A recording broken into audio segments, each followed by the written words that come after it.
ఒక విఫలమైన లాయర్ కేవలం 3,000 రూపాయల పెట్టుబడితో ఒక దేశం గర్వపడే సామ్రాజ్యాన్ని ఎలా కట్టగలిగారు?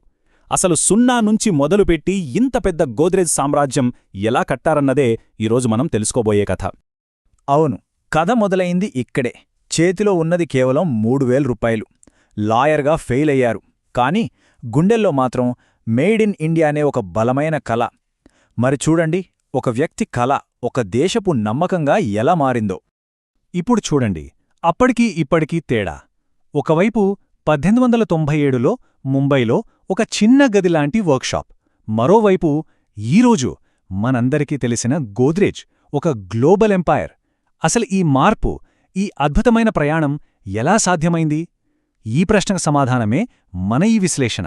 ఈ సామ్రాజ్యానికి పునాది వేసిన వ్యక్తి అర్దేషిర్ గోద్రేజ్. ఆయన ప్రయాణం విజయాలతో కాదు, విలువలతో కూడిన వైఫల్యాలతో మొదలైంది. ఆసక్తిగా ఉంది కదా? ఆ కథేంటో చూద్దాం రండి. చూడండి, అర్దేషిర్ కెరీర్ మొదలైందే 2 పెద్ద ఫెయిల్యూర్స్తో. కానీ అవి ఆయనకు స్కిల్ లేక వచ్చినవి కాదండోయ్, ఆయన విలువల వల్ల వచ్చినవి. మొదటిది, లాయర్గా ఒక కేసులో అబద్ధం చెప్పమంటే ఆయనకది నచ్చలేదు. అంతే, ఆ వృత్తినే వదిలేశారు. ఇక రెండోది, తను తయారుచేసిన సర్జికల్ పరికరాల మీద మేడ్ ఇన్ ఇండియా అని గర్వంగా రాసుకున్నారు. కాని బ్రిటిష్ ప్రభుత్వం ఆ బ్రాండింగ్ తీసేయంది. దానికాయన అస్సలు ఒప్పుకోలేదు. ఫలితంగా ఒక భారీ కాంట్రాక్ట్ను వదులుకున్నారు. అంటే అర్థం చేసుకోండి, గోద్రేజ్ పునాది డబ్బుమీద, లాభాల మీద కాదు, సూత్రాల మీద, విలువల మీద పడింది. ఆ రోజాయన వదులుకున్నది ఒక కాంట్రాక్ట్ మాత్రమే. కాని గెలుచుకున్నదేంటో తెలుసా? ఒక చెక్కు చెదరని నమ్మకం. అదే ఆ బ్రాండ్కు బలమైన పునాది అయి. సరే, అంత బలమైన విలువల పునాది వేశారు కదా, మరి దానిమీద మొదటి పెద్ద విజయాన్ని ఎలా సాధించారు? అసలు మ్యాటర్ అంతా ఒక సింపుల్ తాళంలో దాగి ఉంది. ఒకరోజు అర్దేషిర్ పేపర్లో ఒక న్యూస్ చదువుతున్నారు. బొంబైలో దొంగతనాలు విపరీతంగా పెరిగిపోతున్నాయని. అప్పట్లో మార్కెట్ అంతా విదేశీ తాళాలే, కాని అవి అంత సేఫ్ కాదు. ఇక్కడే ఆయనకు ఒక ఐడియా వచ్చింది. దిగుమతి చేసుకున్న వాటికంటే బెటర్గా ఉండే ఒక స్వదేశీ తాళాన్ని ఎందుకు తయారు చేయకూడదు? అక్కడే అర్దేషిర్ బ్రెయిన్ షార్పుగా పనిచేసింది. ఆయనొక విషయం గమనించారు. విదేశీ తాళాలన్నింటిలో ఒక వీక్నెస్ ఉంది. అదేంటంటే వాటిలో ఉండే స్ప్రింగులు ఈజీగా పాడైపోయేవి. అప్పుడాయనకు ఒక విప్లవాత్మకమైన ఆలోచన వచ్చింది. అసలు స్ప్రింగే లేని తాళం తయారు చేస్తే ఎలా ఉంటుంది? అంతే, ఫలితమే ఈ స్ప్రింగ్లెస్ లాక్. ఇది చాలా సేఫ్, తక్కువ ధర, మరి తరతరాలు నిలిచేంత స్ట్రాంగ్ అన్నమాట. చూడండి, ఆ గోద్రేజ్ తాళాలు జస్ట్ ఒక ప్రాడక్ట్గా ఆగిపోలేదు. అవి స్వదేశీ ఉద్యమంలో ఒక భాగమయ్యాయి. భారతీయ టాలెంట్కి, మన స్వావలంబనకు ఒక సింబల్గా మారాయి. ప్రజలు వాటిని ఎంతగా నమ్మారంటే ఈ తాళాలు పగలగొట్టలేమని ఫిక్స్ అయిపోయారు. ఓకే, తాళాలతో విపరీతమైన నమ్మకాన్ని సంపాదించారు కదా. మరి దాన్ని పెట్టుబడిగా పెట్టి గోద్రేజ్ తన వ్యాపారాన్ని సబ్బులు, సేఫ్ల దాకా ఎలా తీసుకెళ్లారో చూద్దాం. ఈ ప్రయాణం కూడా చాలా ఇంట్రెస్టింగ్గా ఉంటుంది. ఈ సంఘటన బ్రాండ్ మీద నమ్మకాన్ని ఇంకా పదింతలు చేసిందన్నమాట. 1944 బాంబైలో ఒక పెద్ద అగ్నిప్రమాదం జరిగింది.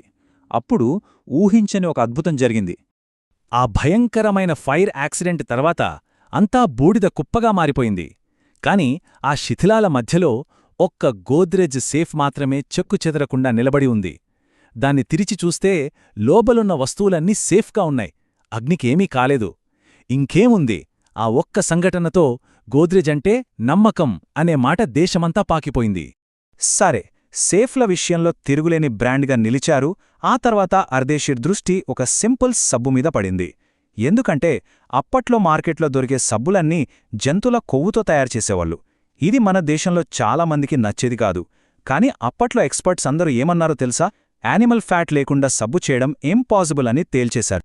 కానీ అర్దేషిర్ అంటేనే అసాధ్యాన్ని సుసాధ్యం చేసే రకం కదా. ప్రపంచంలోనే మొట్టమొదటిసారి జంతువుల కొవ్వు వాడకుండా కేవలం వెజిటబుల్ ఆయిల్స్తో సబ్బును తయారుచేసి హిస్టరీ క్రియేట్ చేశారు. ఇది కేవలం ఒక ప్రాడక్ట్ కాదు, ఇది స్వదేశీకి, అహింసకు ఒక నిదర్శనం. ఎంతలా అంటే రవీంద్రనాథ్ ఠాగూర్ లాంటి గొప్పవాళ్లు కూడా ఈ సబ్బును మెచ్చుకున్నారు. అర్దేషిర్ కొత్త కొత్త ఆవిష్కరణలకు దారి చూపిస్తే ఆయన సోదరుడు ఫిరోజ్ షా ఆ దారిలో ఒక పెద్ద సామ్రాజ్యాన్ని నిర్మించారు. స్వాతంత్ర్యం వచ్చిన కొత్తలో మన దేశంతో పాటు గోద్రేజ్ కూడా ఎలా ఎదిగిందో చూద్దాం. అంటే ఒకరు ఐడియాలిస్తే మరొకరు వాటిని ఆచరణలో పెట్టారు. అర్దేషిర్ ఒక విజనరీ అయితే ఫిరోజ్ షా ఒక పర్ఫెక్ట్ ఎగ్జిక్యూటర్ అన్నమాట. ఆయన కంపెనీ వ్యవహారాలన్నీ చూసుకుని అర్దేషిర్ కలలను ఒక పెద్ద ఇండస్ట్రియల్ రియాలిటీగా మార్చారు. ఫిరోజ్ షా లీడర్షిప్లో కంపెనీ మన దేశంతో పాటే అడుగులు వేసింది. చూడండి, మన దేశపు మొట్టమొదటి ఎన్నికలకు బ్యాలెట్ బాక్సులు తయారుచేసింది వీళ్లే. ప్రతి భారతీయ ఇంట్లోకి మొట్టమొదటి ఫ్రిడ్జ్ను తెచ్చింది కూడా వీళ్లే. ఇలా గోద్రేజ్ ఎప్పుడూ మన దేశ ప్రగతిలో ఒక భాగస్వామిగా నిలిచింది. ఫిరోజ్ షా విజన్కి ఒక గొప్ప ఉదాహరణ ముంబైలోని ఫిరోజ్ షా నగర్. ఇది ఒక పెద్ద ఇండస్ట్రియల్ టౌన్షిప్. అప్పట్లోనే దీన్ని నిర్మించారు. ఇదే ఆ తరువాత గోద్రేజ్ సామ్రాజ్యానికి గుండెకాయలా మారింది. సరే, ఇన్ని సంవత్సరాలుగా అంటే 100 ఏళ్లకు పైగా నిలబడిన ఈ గోద్రేజ్ ఎంపైర్ వెనుక ఉన్న సీక్రెట్ ఏంటి? ఆ విజయసూత్రాన్ని కొన్ని సింపుల్ పాయింట్స్లో చూసేద్దాం. గోద్రేజ్ సక్సెస్ వెనుక ముఖ్యంగా 5 కారణాలున్నాయి. మొదటిది, స్వదేశీ అనే ఫీలింగ్ను ఒక బిజినెస్ స్ట్రాటజీగా మార్చడం. 2, స్ప్రింగ్లెస్ తాళం నుంచి వెజిటబుల్ సోప్ వరకు ఎప్పుడూ కొత్తదనం కోసం ప్రయత్నించడం. 3, లాభాల కన్నా నిజాయితీ, నాణ్యతకే ఎక్కువ విలువివ్వడం. 4, కరెక్ట్ టైంలో కొత్త రంగాల్లోకి అడుగుపెట్టడం. ఇక 5వది, ఫ్యామిలీ లీడర్షిప్ను, ప్రొఫెషనల్ మేనేజ్మెంట్ను బ్యాలెన్స్ చేయడం. సో చూశారుగా, ఒక చిన్న తాళాల దుకాణంగా మొదలైన ప్రయాణం ఈరోజు సబ్బుల దగ్గర్నుంచి మన ఇస్రో రాకెట్ ప్రయోగాల వరకు ప్రతి దాంట్లోనూ గోద్రేజ్ పేరు వినిపిస్తోంది. కథ మొదలైన చోటుకే మళ్లీ వచ్చింది. చివరగా ఒక్క ప్రశ్న: ఎక్కువ కాలం నిల్చేది ఏది? ఒక ప్రొడక్టా లేక ఒక ప్రిన్సిపులా?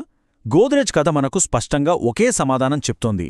అదేంటంటే, ప్రోడక్ట్లు మారచ్చు, టెక్నాలజీలు మారచ్చు, కాని విలువలు, సూత్రాలు మాత్రం ఎప్పటికీ నిల్చుంటాయి.